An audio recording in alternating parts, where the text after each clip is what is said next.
கீழ்காணும் வசனத்திற்கு யாசிர் அரபாத்து தென்காசி. கீழ்காணும் வசனத்திற்கு விளக்கம் தரவும். கீழ்காணும் வசனம் என்னன்னு கேட்டால் தமிழ் போட்டிருக்கார். நபியே, தன் இச்சையை தான் வணங்கும் தெய்வமாக எடுத்துக்கொண்ட ஒருவனை நீ கவனித்தீரா? அவனுக்கு போதுமான கல்வி இருந்தும் அவனது பாவத்தின் காரணமாக அல்லாஹ் அவனை தவறான வழியில் விட்டுவிட்டான். அவனுடைய செவியின் மீதும் உள்ளத்தின் மீதும் முத்திரையிட்டு விட்டான். அவனுடைய பார்வையின் மீதும் திரையை அமைத்து விட்டான். அல்லாஹ் இவ்வாறு செய்த பின்னர் அவனை யாரால் தான் நேரான வழியில் செலுத்த முடியும்? நீங்கள் நல்லுணர்வு பெற வேண்டாமா அப்படின்னு சொல்லி 45:23 வசனத்தை போட்டுவிட்டு என்ன செய்கிறார்னு கேட்டால், மனிதர்கள் அனைவரும் மனோ இச்சையின் தூண்டுதலினாலே பாவம் செய்கின்றனர். அல்லாஹ் குர்ஆனில் கூறுகிறான், இணை வைப்பை தவிர மற்ற அனைத்து பாவங்களையும் மன்னித்து விடுவேன் என்று. இந்த வசனத்தின் 45:23 வசனத்தின் கருத்துப்படி எந்த பாவம் செய்தாலும் இறைவனுக்கு இணை வைத்ததானே எடுத்துக்கொள்ள முடியும். இரண்டு முரணாக இருக்கிறது அப்படின்னு சொல்கிறார். என்ன செய்கிறாருன்னு கேட்டால், இணை வைத்ததை தவிர மற்றதுக்கு மன்னிப்பு இருக்குன்னு அல்லாஹ் குர்ஆனில் பல 2 இடங்களில் சொல்லி காட்டுறான். அதை தனியாக எடுத்துக்கிட்டாரு. இப்போ இந்த வசனத்தில் என்ன வருதுன்னா, மனோ இச்சையை அவன் கடவுளாக்கி கொண்டானோ அவனை அல்லாஹ் நேர்வழி காட்ட மாட்டான் அப்படின்னு இங்கே வருது. அப்போ எந்த ஒன்றை செஞ்சாலும் மனோ இச்சைப்படி தான் நம்ம செய்கிறோம்.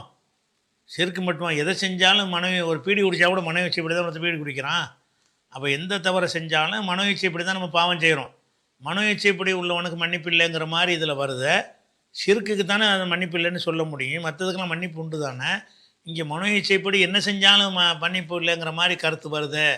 45:23 வசனம் அதுக்கு முரணாக இருக்குதுங்கிற மாதிரி. அதாவது அதில் அந்த வசனத்தை நம்ம நல்லா விளங்கிட்டோம்னு சொன்னால் 45:23 எப்படி வருது? முழுசாக தொடர்ச்சியாக நீங்கள் பார்க்கணும். 23 பார்க்கணும், 24 பார்க்கணும், 25 பார்க்கணும், 26 பார்க்கணும். ஏன்னா அத்தனை விஷயங்களும் ஒன்றோட ஒன்று தொடர்புள்ள விஷயங்கள். இங்கே 26 அது முடியுது அந்த டாப்பிக்கு. 23 ஆரம்பிக்கிறது. அதாவது 45:23 இந்த வசனம் ஆரம்பிக்கிறது. 24 அதுக்கு தொடர்ச்சி இருக்கிறது, 25 தொடர்ச்சி இருக்கிறது, 26 தொடர்ச்சி இருக்கிறது. அதுக்கப்புறம் தான் வேறு கருத்துக்கு மாறுது.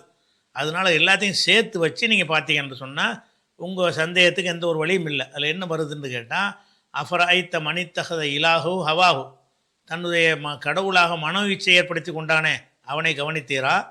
வா அல்லல்லாஹு அலா இல்மின், அல்லாஹ் என்ன செய்தான்? தெரிந்தே அவனை வழிகெடுத்து விட்டான்.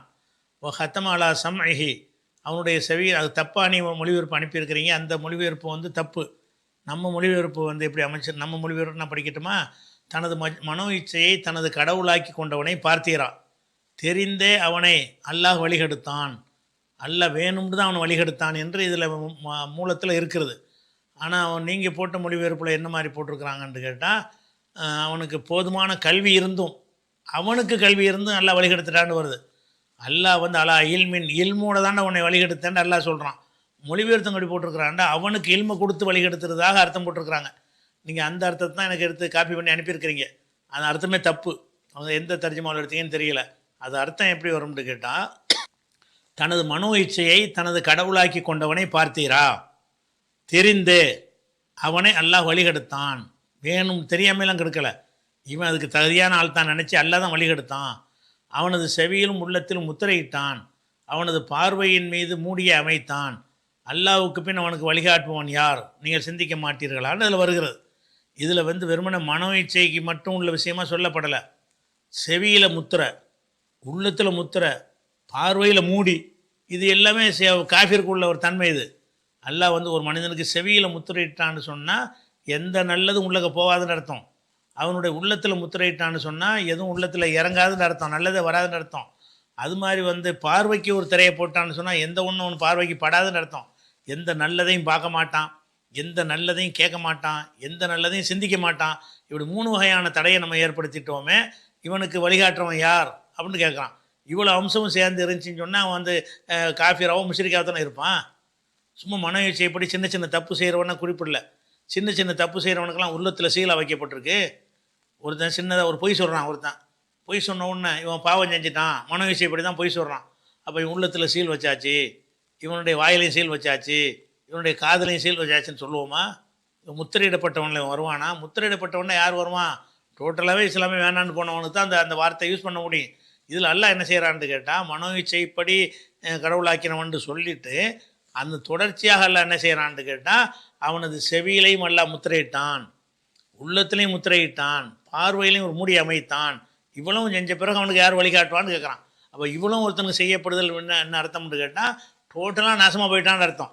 அதை தொடர்ந்து அல்லாஹ் என்ன செய்கிறான்னா மேலும் சொல்கிறான், இவங்க என்ன இந்த யாரை பற்றி பேசப்படுதோ அவனுடைய தன்மையை மேலும் அல்ல வர்ணிக்கிறான். காலு அவங்க சொல்லுகிறாங்க, மாஹிய இல்லா ஹயாத்துன துன்யா, இந்த உலக வாழ்க்கை தவிர வாழ்க்கையெல்லாம் கிடையாது. நமூத்துவன் ஹையா, வாழ்கிறோம் சாவுறோம், அவ்வளோதான், முடிஞ்சு வச்சு கதை. அல்லாஹ்லாம் கிடையாது, திரும்பி எழுப்புறலாம் கிடையாது. அம்மா யுகுலிக்குனா இல்லை தகவல், காலம் தான் நம்மளை மூத்தாக்குது, கடவுள் மூத்தாக்குறது இல்லை. அதுக்குரிய டைம் வந்தோம் நம்ம மூத்தாக்கிட்டு இருக்கிறோம் அப்படின்னு சொல்லுகிறார்கள். அப்போ இவன் யாராக இருக்கான், மறுமையை நம்பாதனா இருக்கிறான். சின்ன சின்ன பாவம் செய்கிறவனை பற்றி இது பேசலை. நீங்கள் சொன்னதுக்கு அடுத்த வசனம் அதன் தொடர்ச்சியாக உள்ள வசனம் தான். அதே மாதிரி இவங்க என்ன செய்கிறாங்கன்னா, ஒய்தா துத்துலா அலைஹிம் ஆயாத்துனா பையினாத், அவங்களுக்கு தெளிவான சான்றுகள் அல்லாஹ்வுடைய வசனங்களை ஓதி காட்டப்பட்டால், மாக்கான ஹுஜ்ஜத்தும் இல்லா அன் காலு துபி ஆபாயினா இன்குந்தும் சாதிக்கேன், ஏதாவது இந்த மாதிரி அல்லாஹ் திரும்ப எழுப்புவான்னு சொன்னால் என்ன செய்வாங்களாம், திரும்ப எழுப்புவான்ல, எங்கள் பாப்பா கூட்டிகிட்டு வா, எழுப்பி கூட்டு வா பார்ப்போங்கிறாங்க. எங்கள் தாத்தா மூத்த போயிட்டாரு, அவரை கொண்டுட்டு வா பார்ப்போங்கிறாங்க. திரும்ப அல்லாஹ் எழுப்புவான்னு சொல்லப்படுமையானால், ஏற்கனவே செத்து போன ஆட்களை எல்லாம் சொல்லி அவங்கெல்லாம் கொண்டாந்தே முன்னாடி காட்டு, அப்போ நான் இறந்தவர்களை உயிர்ப்பிப்பான்னு நம்புகிறேங்கிறான். அப்போ மறுமையின் மீது கடும் வெறுப்பு உள்ளவனாக இருக்கிறான். இவன் சாதாரண மனோ இச்சைப்படி சிறு பாவம் செய்தவனை பற்றி இந்த வசனம் பேசவே இல்லை. அதே மாதிரி அதுக்கு எல்லாம் பதில் சொல்கிறான், குலில்லாஹு யுஹிக்கும் சும்மா இமீத்துக்கும், அல்லாஹ் தான் அவங்கள உயிராக்கினா பிறகு மரணிக்க செய்வான், சும்மா எஜ்மவுக்கும் இல்லா யோமல் கியாமா, கியாம நாளில் உங்கள் எல்லாரையும் ஒன்று சேர்க்குவான்னு சொல்லி எல்லாம் முடிக்கிறான். அதனால் இதில் சொல்லப்பட்டவன் மனோ இச்சையை கடவுளாக்கினவன் என்று சொன்னவன் யாருன்னு கேட்டால், மனோ இச்சையை கடவுளாக்கி உள்ளத்துலேயும் சீல் வச்சு, கண்ணுக்கும் திரை போட்டு, காதுக்கும் சீல் வச்சு, எங்களுக்கு இந்த உலக வாழ்க்கை தர வாழ்க்கையே கிடையாது, திரும்ப எழுப்புதல் கிடையாது, நல்லா எங்களை மூத்தாக்குற, நாங்களாக தான் மூத்தா போகிறோம் என்றெல்லாம் சொல்கிறாங்கள, அந்த மாதிரியான ஆட்களை பற்றி பேசக்கூடிய வசனம். இவனுக்கு எப்படி நேர்வழி காட்ட முடியும்? இவன்கிட்ட செருக்கு உள்பட எல்லாமே வந்துருமே, இணை கற்பித்தல் உள்பட எல்லாமே வந்துடும். அதனால் முழுசாக பார்த்தா அதில் ஒரு குழப்பமும் இல்லை.